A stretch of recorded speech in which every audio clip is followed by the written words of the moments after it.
We started Monday.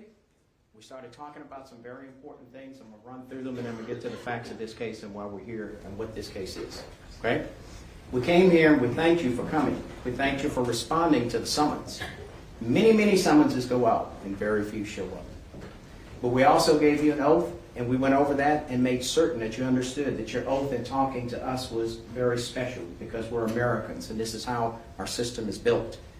And then I told you that the judge would have you stand up when we started this phase of the case and give you another oath that you will, a true verdict, render according to the law and the evidence, so help you God. And we have here, the law is written, and the evidence, obviously, that you are to consider came from this witness stand or off of that screen or in documents or whatever. That's the evidence that you are to use and nothing else. Okay? We talked about capital murder. And we talked about the law surrounding that in the two different ways, at least that we posted up for this particular case, that capital murder can be committed. Okay? The defense talked about murder as a lesser included offense, but we focused on what was in the indictment. Okay?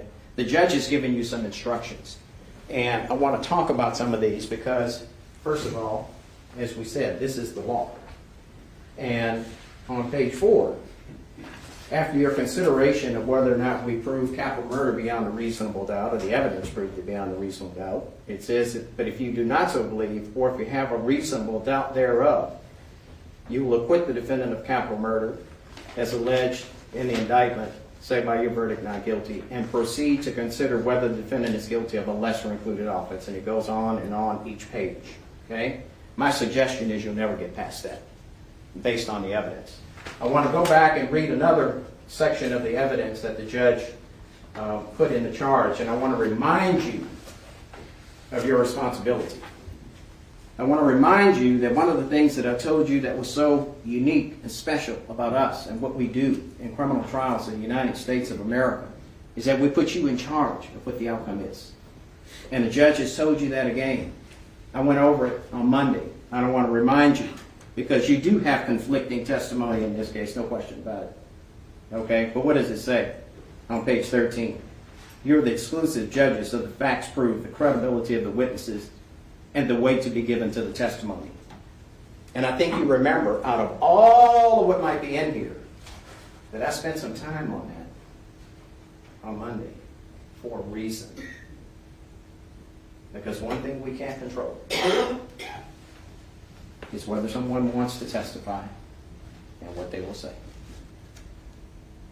And I want to talk to you now about why this is just one offense and one offense only, and that's capital murder. I want to remind you all about our setting, and I don't mean here in this sterile courtroom. I mean over at the Shingle Tower at Methodist Hospital, on the floor, where moms and babies reside for a short period of time. Moms who deliver naturally, or C-sections, or whatever, but especially C-sections. You ain't walking out of there the next day right away. There are people who go there and attend to that. But somewhere you've heard from the evidence in this case, and it's probably true in every room there, that a mom and a baby together. There's a point after the birth of a child where we all, as parents, we take a moment. And certainly a reasonable inference and deduction from the evidence, the moments from which you've heard how she treated that baby. That there's a moment where you look into your newborn's eyes, especially the first one, and you see love like you'll never see it before. You see wonderment like you'll never experience. And your wish is for everything to come out well. Unfortunately, part of that involves who the dad is. And that's why we're here, regardless. You have a staff who works there, social workers who come in and tend to the needs of the mother and the baby, that moment and what for the reason for their future. You have nurses who come in and make sure, especially that C-section mom, is not suffering from infections or this or that or the other, not having complications, so they can do what? Move them on home with the baby, and so they can continue to live their lives. And that's what was going on. We had people attending to the business of a new life. We had a mom who was there about her newborn. And all the staff was there to make certain that the new little lives come in and are protected. The only problem, and the problem that brings us here today, is there was another life walking around that made its way into the Shingle Tower Methodist Hospital, to the floor, confused, now on meth, goes into the wrong room, can't get that figured out. You heard David Lopez's description of that. Finally winds up, what's walking around? That love for that baby? No. Rage, resentment, anger, and a plan to kill, based on the believable and credible evidence of this case and what you've heard and seen, was walking around, masquerading, going into that building as a caring, loving father, coming in to see his child and tend to the mother. But that's not true by his own admission. He was full of anger and rage. And certainly the evidence shows that. What do you know? First of all, Selena, she knew exactly what was up. She covered her head up quick, whether it's alcohol or meth or whatever. Intoxicated, out of control. Mix that into that stimulant that the doctor told you, and the doctor told you the kinds of things that can happen generally to personalities, and you listen to her description of him, you listen to that audio and see that video, you hear what he said, what he screamed back out of there, and his constant screaming. His body has been taken out of that room across a woman's dead body, and he shot her in the head. And the only thing coming out of his mouth is what? She cheated on me. It's the only concern. Why? Because he's executing his plan to come there and kill. Press the button. Get somebody in. I'm going to kill somebody. I don't know if you caught this, but there was one person that went in there first before Miss Jackie went in there. And you got to think, that person that went in and walked out with him in that room with a pistol, that's the luckiest person in Dallas County on that day. She got to walk back up. The next person who walked in to care for the mother and the child and their ongoing needs wasn't so lucky. She gets popped in the back of the head. Because now all of our energy is up. We're going to execute the plan. Press the button. Get them in here. I'm going to kill me and you and them.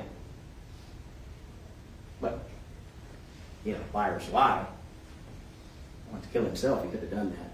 Wasn't really what the plan was. The plan was to create chaos and kill. Why? Because of anger. Why? Well, what we're told and what we know is this idea of cheating on him, whether she did or not, is irrelevant. That's what he believed. And that overcame everything. That anger, resentment, and rage towards her propelled him to kill other people. A misguided. None of it should be guided towards anybody, but certainly not to those who help us. And then what do we know? We know that Miss Flowers, unfortunately, walking down the hall, you see that body turn. You hear one shot, you hear a second shot. Where's that second shot hit? Right in the neck. A fatal, deadly spot. A fatal, deadly shot that she was never, ever going to survive. In fact, you saw in the video that they were trying to give her CPR right there, right down at the nurse's station. That's how fatal that was. What else do we know? Well, we know that somebody who had left, interestingly, the only conversation about this, had left a gun, allegedly, which is a bunch of nonsense, I suggest to you from the evidence. A gun in somebody's bag. There was more to it than that. Because there's the ability, willingness, and the act of taking that clip out and putting some more projectiles in. Okay? Is that true? Yes. Why? What did he have with him? All these extra projectiles. Why? Well, if you go in there to kill, okay, you can't run out. The only problem is the whole escapade is wrong. Fortunately, there was a police officer right there who shot him. Okay? What else did we bring? We brought you evidence from Selena about being pistol whipped. We showed you the pictures. Then we did more than that. We did more than show you the pictures. We brought DNA evidence of the hair on the gun. We brought DNA evidence to prove this. We brought MEs who told you how these people died, the angles, and all of it is consistent with what Selena said, what Officer Rangel said, what the scientific evidence shows, and it all brings it together that in this case, this is capital murder, and it's capital murder because, as the judge tells you, a person commits the offense of capital murder if he commits murder as defined above, and the person murders more than one person, A, during the same criminal transaction. You got to hear and see from Officer Rangel's body-worn camera the sounds, the time, the gunshots. You didn't get to see Jackie get shot, but you certainly saw Miss Flowers walk past that room in the wrong place at the wrong time. If only she had been 1, 2, 3 rooms away, maybe on another floor, maybe on a break. The same thing for Jackie. Somebody would probably be dead, but maybe we will be trying it about these two. Because, like I said, I think it's painfully obvious and clear beyond a reasonable doubt that he was on a mission to kill. And he accomplished his mission. He got shot in the course of it, something he probably wasn't expecting to go and find a police officer just taking a police report on theft right down the hallway. And we have him here, and we brought you this case. And we're asking you to do what you told us you'd do. First of all, when we asked you to take that oath the judge did, you told us you were serious about it, you meant it, you were going to give us true answers. And we went over all kinds of things. Okay? We're counting on you. You stood up, you took an oath, and you said you were going to render a true verdict according to the law and the evidence to help you God. We trusted you, and we're counting on you. And what we're telling you is our position on this case, the position that's proved beyond a reasonable doubt, is that this man, as I said, was walking resentment, rage, anger, with a plan to kill. And he took all of that into that place where new life, new birth, new hopes, new plans are the only things that are supposed to reside in that tower. And what he took in there was death 2 times. And you've heard all the evidence. Cross-examination replayed the tape. You heard what he said. Not often do you get to come down here on jury duty and hear and see death distributed out in a random fashion like what he did. But unfortunately, there are those who will do it. And when you were sitting from here to there, whether you realize it or not or thought about it, you were sitting just that close to a murderer, a capital murderer, who shouldn't be played with, shouldn't be second-guessed, and look at the facts and reach a reasonable conclusion. And based on these instructions, as I said, if you read them, you should never go past capital murder. Because that's what the believable and credible evidence shows in this case.